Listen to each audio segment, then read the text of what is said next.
ceux et celles qui espèrent en Dieu, ce matin, il faut que vous sachiez une chose, Jésus n'est jamais en retard. Dieu n'est jamais en retard. Quelle que soit l'épreuve dans laquelle tu es, tu peux élever ta main, tu peux crier à Dieu pendant 20 ans et tu te dis, Dieu n'a pas encore répondu. Je veux que tu saches quand même que Dieu n'est pas en retard parce que la Bible déclare dans Marc 7, verset 37, car il fait tout à merveille. Dans Isaïe, il nous est dit, on l'appellera merveilleux. Et c'est vrai que notre Seigneur, qu'on l'a goûté, on dit, on proclame qu'il est merveilleux. Et il est temps que nous, chrétiens, quand nous sommes dans l'abattement, dans le découragement, des fois certains dans la dépression, des fois dans la maladie, dans les épreuves, il y a un verset qui devrait nous revenir. Il fait tout à merveille. Et si réellement nous croyons qu'il fait tout à merveille, nous devons nous attendre à lui. Parce qu'il ne va jamais nous décevoir. Parce que ce Sauveur, ce Seigneur, celui que nous avons reçu, que nous avons élu au sommet de notre vie, à la première place de notre vie, nous savons qu'il fait tout à merveille. Alléluia. Oh, que Dieu soit béni. D'autres même mettent leur espoir dans des hommes, dans des politiciens, mais nous avons mis notre espoir dans le roi des rois, le Seigneur des seigneurs. Il est le même hier, aujourd'hui, éternellement, et il ne change pas. En lui, il n'y a point de nombre de variations. Si vous voulez connaître Dieu, lisez les évangiles. Jésus, la Bible déclare qu'il est l'empreinte invisible, l'empreinte visible du Dieu invisible. Quand vous voyez Jésus agir, vous voyez Dieu le Père agir. Et ça, c'est extraordinaire, chers amis. Oh, c'est glorieux. Oh, alléluia. Jean chapitre 11. Nous n'avons pas beaucoup de temps. Cela me réjouit. Jean chapitre 11, à partir du verset 1er. Il y avait un malade, Lazare de Béthanie, village de Marie et de Marthe, sa sœur. Marie était celle qui oignit de parfum. Le Seigneur lui essuya les pieds avec ses cheveux et c'était son frère Lazare qui était malade. Les sœurs envoyaient dire à Jésus, Seigneur, voici celui que tu aimes est malade. Après avoir entendu cela, Jésus dit, cette maladie n'est pas pour la mort, mais pour la gloire de Dieu, afin que le Fils de Dieu soit glorifié par elle. Or, Jésus aimait Marthe et sa sœur et Lazare. Quand il eut appris que celui-ci était malade, il resta encore 2 jours à l'endroit où il était. Puis il dit aux disciples, retournons en Judée. Les disciples lui dirent, Rabbi, les Juifs tout récemment cherchaient à te lapider et tu y retournes. Jésus répondit, n'y a-t-il pas 12 heures dans le jour? Si quelqu'un marche pendant le jour, il ne trébuche pas parce qu'il voit la lumière de ce monde. Mais si quelqu'un marche pendant la nuit, il trébuche parce que la lumière n'est pas en lui. Après ces paroles, il leur dit, Lazare, notre ami, s'est endormi, mais je pars pour le réveiller. Les disciples lui dirent, Seigneur, s'il s'est endormi, il sera sauvé.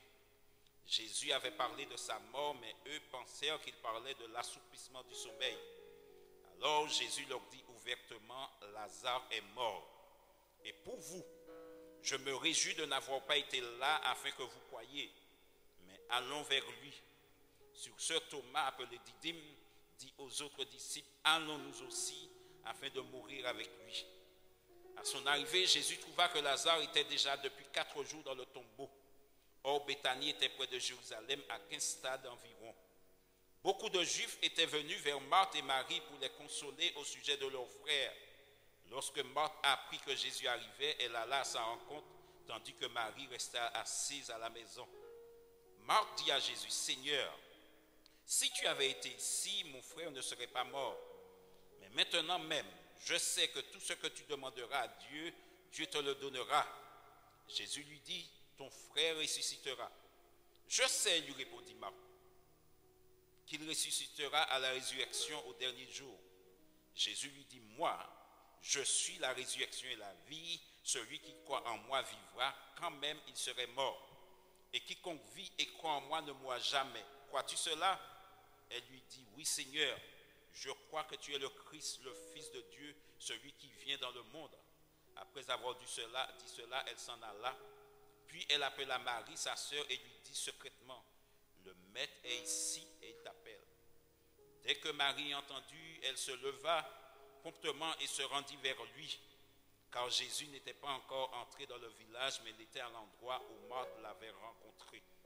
Les Juifs qui étaient dans la maison avec Marie et qui la consolaient la virent se lever promptement et sortir et la suivirent, pensant qu'elle allait au tombeau pour y pleurer. Lorsque Marie fut arrivée là où était Jésus et qu'elle le vit, elle tomba à ses pieds et lui dit, Seigneur, si tu avais été ici, mon frère ne serait pas mort. Quand Jésus vit qu'elle pleurait et que les Juifs venus avec elle pleuraient aussi, il frémit en son esprit et fut troublé. Il dit, où l'avez-vous mis? Seigneur, lui répondirent-ils, viens et vois. Jésus pleura. Les Juifs dirent donc, voyez comme il aimait. Et quelques-uns d'entre eux dirent, lui qui a ouvert les yeux de l'aveugle, ne pouvait-il pas faire aussi que cet homme ne meure pas? Jésus, frémissant de nouveau en lui-même, se rendit au tombeau. C'était une grotte et une pierre était placée devant. Jésus dit, ôtez la pierre. Marthe, la sœur du mort, lui dit, Seigneur, il sent déjà, car c'est le 4e jour. Jésus lui dit, ne t'ai-je pas dit que si tu crois, tu verras la gloire de Dieu? Ils ôtèrent donc la pierre. Jésus leva les yeux en haut et dit, Père, je te rends grâce de ce que tu m'as exaucé. Pour moi, je savais que tu m'exauces toujours, mais j'ai parlé à cause de la foule, à cause de ceux qui se tiennent ici, afin qu'ils croient que c'est toi qui m'as envoyé. Après avoir dit cela, il cria d'une voix forte, Lazare sort. Non, c'est pas comme ça qu'il a dit ça.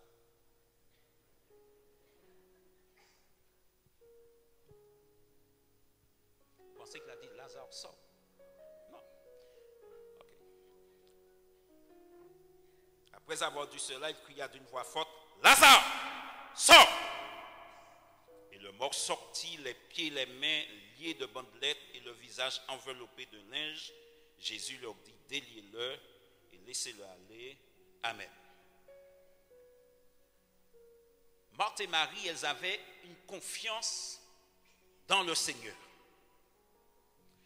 Cette confiance qu'elles avaient, c'est que, sachant que Lazare, que eux, ils étaient l'ami de Jésus, sachant que, en disant à Jésus, ton ami est malade, ton frère est malade, Jésus serait venu. Elles avaient cette certitude, cette foi que Jésus serait venu. Donc elles ont envoyé un messager à dire à Jésus, ton ami, celui que tu aimes tant, celui que tu apprécies, il est malade, viens à son secours, viens à son chevet, viens le guérir. Et la Bible déclare que Jésus restait encore dans le lieu où il était, il est resté encore. Pourquoi on ne sait rien, mais Jésus dit une chose extraordinaire, je me réjouis de ce que je n'étais pas là. Parce que ce que Jésus veut dire par là, que s'il était présent à Béthanie, Lazare ne serait pas mort. Mais il se réjouit du fait qu'il n'était pas là parce qu'il sait que son Dieu, son Père, est capable de ressusciter Lazare. Donc il disait, je me réjouis du fait que je n'étais pas là. Et je suppose qu'à chaque fois que les filles entendaient un bruit de pas, elles se levaient, elles allaient regarder parce qu'elles attendaient Jésus. Quand vous attendez que la personne ne vous a pas donné le jour ni l'heure à laquelle elle devrait venir, à chaque instant, des pourtant dans l'auto regardez. Quand vous entendez une voix, vous regardez. Le matin, vous regardez, à chaque instant, vous regardez. Non seulement vous attendez cette venue, mais aussi parce que cela démontre aussi votre impatience. Votre désir peut-être aussi de recevoir la personne, n'est-ce pas vrai? Et pendant quelques heures, des jours, le médecin familial est passé, il est venu au chevet de Jésus et son diagnostic a été, il ne tiendra pas, il mourra.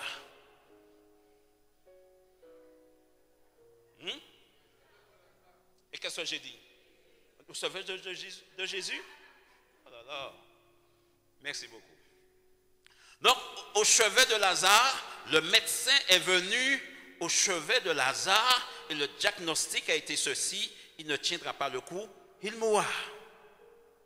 Et quand les sœurs ont entendu ça, forcément, leur espérance n'était plus dans le médecin, c'était en Jésus. Je dis souvent, quand vous êtes malade, vous allez chez le médecin, c'est bien. Mais le jour où le médecin vous dira qu'il ne peut plus rien vers vous, pour vous, tournez-vous vers Jésus. Tournez-vous vers votre médecin. Quels sont ceux ici qui ont un médecin de famille? Tout le monde, forcément un médecin de famille. Un médecin qui viendra, vous allez vers ce médecin, vous allez prendre rendez-vous. Ok, c'est votre médecin de la famille, il soigne toute la famille. Ok? Mais Marthe et Marie, ils ont fait de Jésus leur médecin de famille. Et elles se sont dit, mais si Lazare est malade, appelons Jésus. Et disons à Jésus, ton ami, ton frère est malade. Et je veux que tu saches une chose, Jésus n'est jamais en retard. Pourquoi? Parce qu'il fait tout à merveille. Le Jésus que j'invoque, il fait tout à merveille. Même si je suis impatient, oui, parce que je suis dans la chair, mais je sais une chose, Jésus qu'on invoque, il est présent, il répond. Et je n'ai jamais vu Jésus, quand on a présent un malade vers Jésus pour lui dire, non, écoute, retourne chez toi. Non. Jésus, il est le même hier, aujourd'hui, éternellement. C'est celui qui délivre, c'est celui qui guérit. Donc les sœurs, chers amis, elles étaient dans l'expectative parce qu'elles attendaient Jésus. Et quand Lazare était dans son déclin, elles ont continué à attendre sur Jésus. Quand Lazare est mort, elles ont continué à attendre sur Jésus, mais l'espérance n'était plus pareille parce que Lazare était mort. Et elles ont dû faire une veillée. Toujours pas de Jésus. La date de l'enterrement a été annoncée. Toujours pas de Jésus. Elles se demandaient, mais où est Jésus? Où est celui que nous avons fait appel à lui? Celui qui nous disait qu'il nous aimait. Celui qui, quand il venait à la maison, il mangeait. On a préparé une petite pièce pour lui où il puisse se reposer. C'était un ami. Où il est? On a un dicton qui dit que c'est dans le malheur qu'on reconnaît ses amis. Et dans Proverbe, il dit un ami aime en tout temps. Alléluia. Donc, Jésus n'était pas là. Jésus n'est pas arrivé. Et elles ont scruté l'horizon jour après jour en train de regarder où était Jésus. Mais que fait Jésus? Mais pourquoi il n'est pas là? Au fur et à mesure, l'angoisse montait. Même s'ils avaient confiance, l'angoisse montait. Au fur et à mesure, l'angoisse montait. Oh, peut-être que ton angoisse, je ne sais pas ce que tu vis, mais peut-être que ton angoisse est en train de monter jour après jour. Peut-être qu'à cause des situations dans lesquelles tu te trouves, à cause des situations dans lesquelles tu te trouves, ton angoisse, ton inquiétude et augmente jour après jour parce que tu ne sais vers qui te tourner. Mais je peux te dire une chose, si tu te tournes vers Jésus, il viendra apaiser ton cœur. Si tu te tournes vers Jésus, il viendra ôter cette angoisse que tu as. Tu n'auras plus les yeux fixés sur tes problèmes.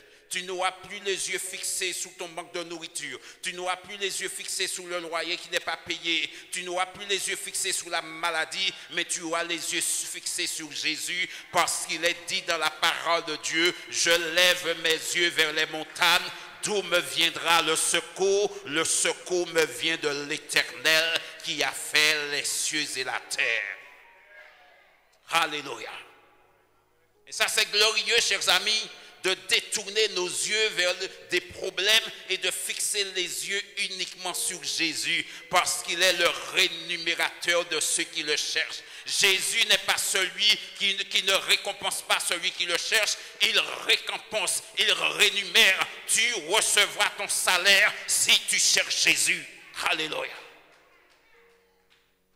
Tu recevras ton salaire parce que Jésus ne va jamais t'abandonner.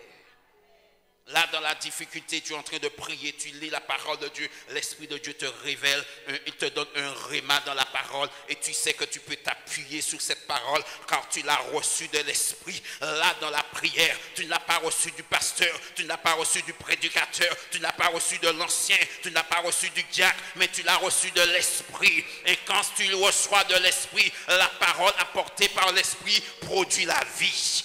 Alléluia. Parole portée par l'Esprit produit la vie. Alléluia.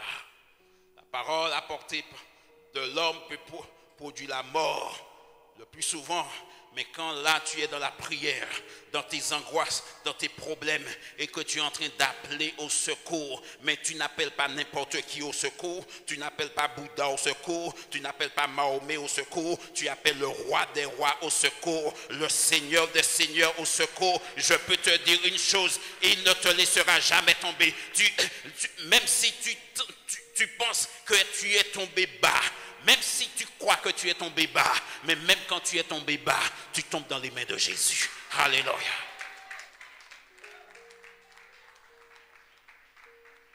Même quand tu tombes bas, c'est dans les mains du Seigneur Jésus que tu te retrouves parce que tu te confies en lui. Alléluia. Même quand les hommes parlent de toi, même quand les hommes disent il ne va pas s'en sortir, mais parce que tu t'es confié en Dieu. Alléluia. Jodia yokawoka traîné, jodia yokawoka souffert, mais parce que tu t'es confié en Dieu, Dieu ne va jamais te laisser toucher la poussière et il va te relever parce que la poussière n'est pas pour toi. Marcher dans la poussière n'est pas pour toi. Ramper dans la poussière n'est pas pour toi. Mais c'est pour le diable. Et parce que tu te confies en Dieu, le Seigneur va te relever. Alléluia.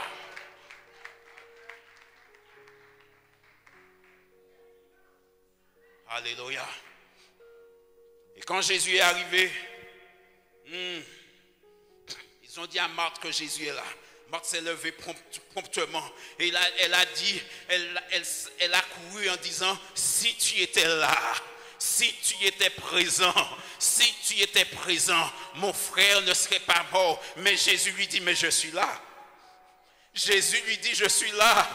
Toi, tu te dis, mais si Seigneur, tu avais fait, si Seigneur, tu avais répondu à ma prière, si Seigneur, tu m'avais exaucé. Mais Dieu fait toutes choses à merveille. Si Dieu ne t'a pas exaucé hier, c'est parce qu'il a quelque chose de plus grand pour toi. Si Dieu ne t'a pas donné ce poste, tu t'es battu pour avoir le poste. Dieu ne t'a pas donné le poste. Tu te lamentes. C'est parce que Dieu a quelque chose de plus grand pour toi.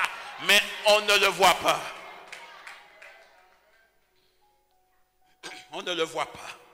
Parce que nous sommes dans la chair. Et Marthe a été en disant, mais Seigneur, si tu étais présent. Mais je peux te dire une chose, le Seigneur est présent avec toi jour après jour. Et comme je dis souvent, Marie pensait que c'est elle qui portait Jésus. Non, ce n'est pas Marie qui portait Jésus, c'est Jésus qui portait Marie. Alléluia. La Vierge Marie pensait porter Jésus, mais c'est Jésus qui maintenait la Vierge Marie en vie. Alléluia, c'est Jésus le roi des rois qui a été implanté par le Saint-Esprit. C'est Jésus qui maintenait Marie en vie. Alléluia. Alléluia. Ça c'est extraordinaire, chers amis. C'est extraordinaire, chers amis. Le Seigneur est extraordinaire. Il est merveilleux. Parce que dans Marc 7, 37, il est dit, tu fais tout à merveille. Quand tu vas entrer chez toi, tu dis, Seigneur, quel que soit ce que je vis, tu fais tout à merveille. Tu fais tout à merveille. Un passage que j'ai lu dans ce texte que nous avons lu, à un moment donné, Jésus dit à Marie, ne t'ai-je pas dit que si tu crois, tu verras la gloire de Dieu? Alors je me suis posé la question, mais dans tout le texte, on n'a jamais entendu Jésus dire ça. Jésus lui rappelle ceci, ne t'ai-je pas dit que si tu crois, tu verras la gloire de Dieu? Mais quand Jésus a dit ça à Marie, quand est-ce que Jésus a dit à Marie, la sœur de Lazare, ne t'ai-je pas dit que si tu crois, tu verras la gloire de Dieu? Mais la Bible nous enseigne que Jésus mangeait chez Marthe, Marie et Lazare. Jésus allait chez eux quand il était dans les environs. Il recevait Jésus. C'est-à-dire, Marthe, Marie et Joseph, Marthe, Marie et Lazare, ils avaient un enseignement d'autres. Ils avaient un enseignement que Jésus ne donnait pas à la foule. Jésus a regardé, pendant que sans doute qu'ils étaient à table, Jésus a dit à Marie, sachant ce qui se serait passé, Jésus dit un jour à Marie, si tu crois, tu verras la gloire de Dieu.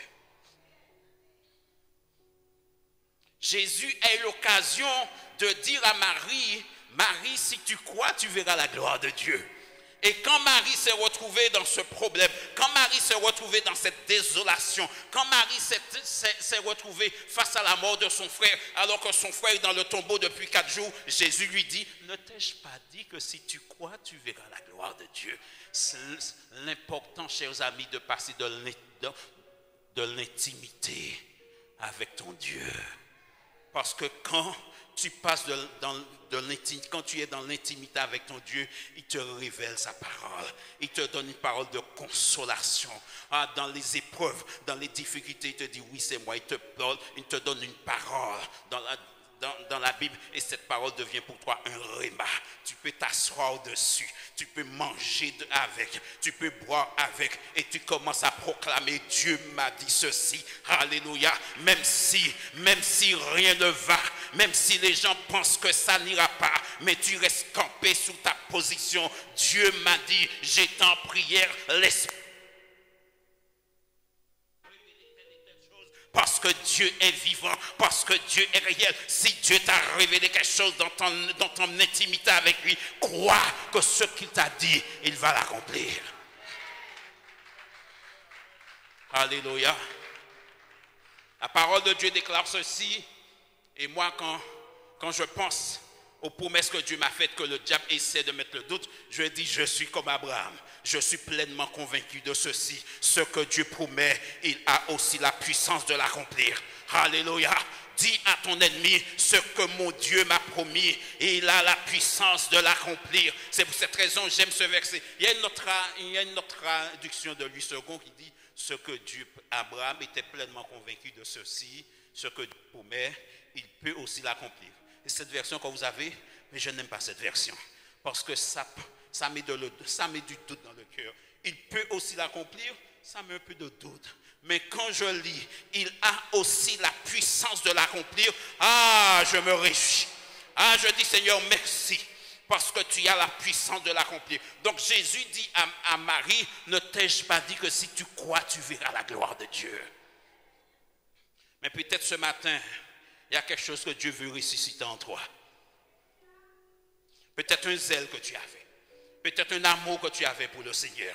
Et à cause des difficultés, à cause des problèmes, à cause de toutes sortes d'angoisses, tu as perdu cela. Ceci a été étouffé par les épreuves de la vie. L'Esprit de Dieu veut ressusciter cela en toi. L'Esprit de Dieu ne veut pas seulement ressusciter Lazare, mais l'Esprit de Dieu veut ressusciter ces choses qu'il avait mis en toi à cause des difficultés de la vie. À cause des épreuves, ces choses sont mortes en toi.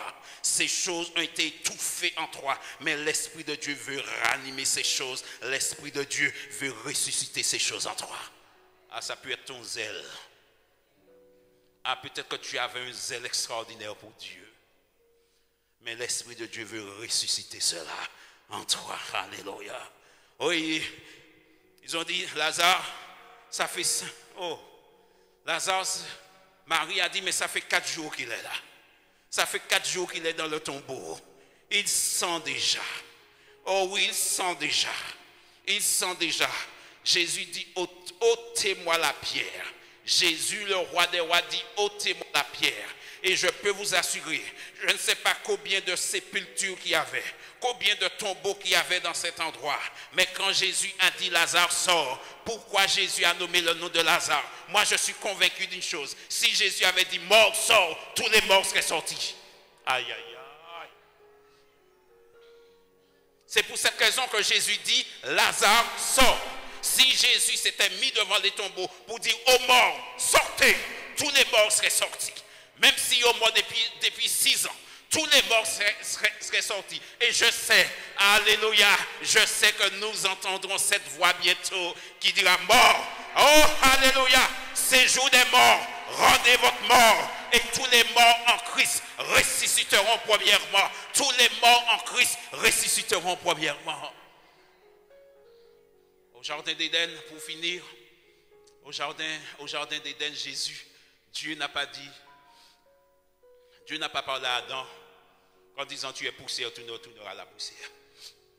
Nous pensons que Dieu a parlé à Adam, mais Dieu n'a pas parlé à Adam.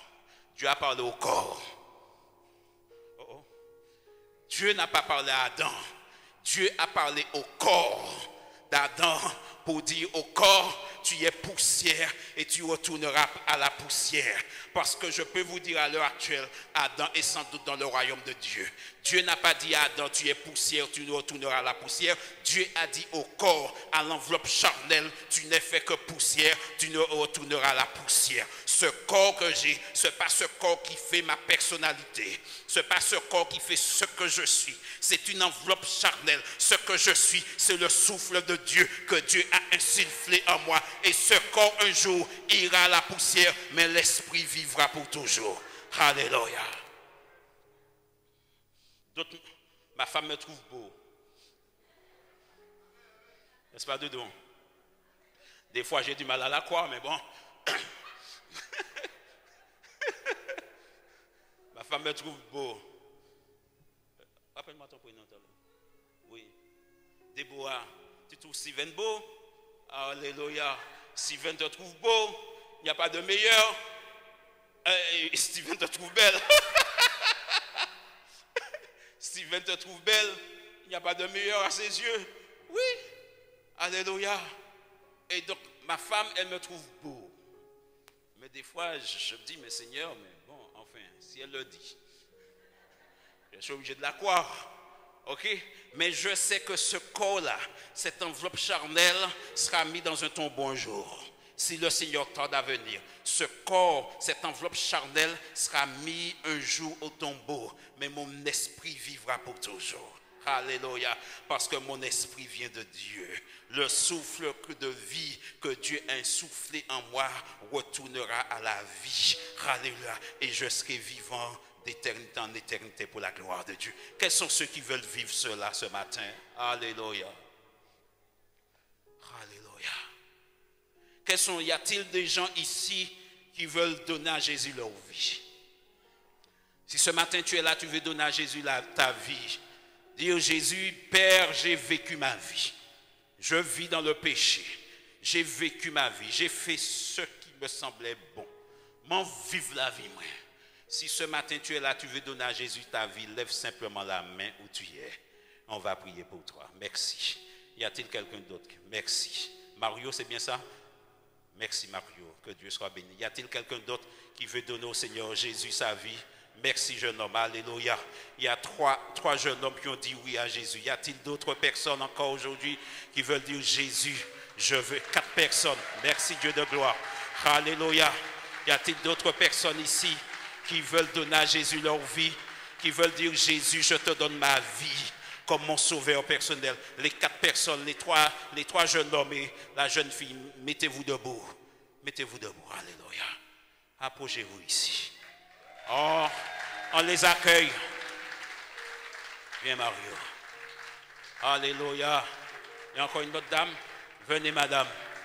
Alléluia. On vous accueille de la présence de Dieu. Alléluia.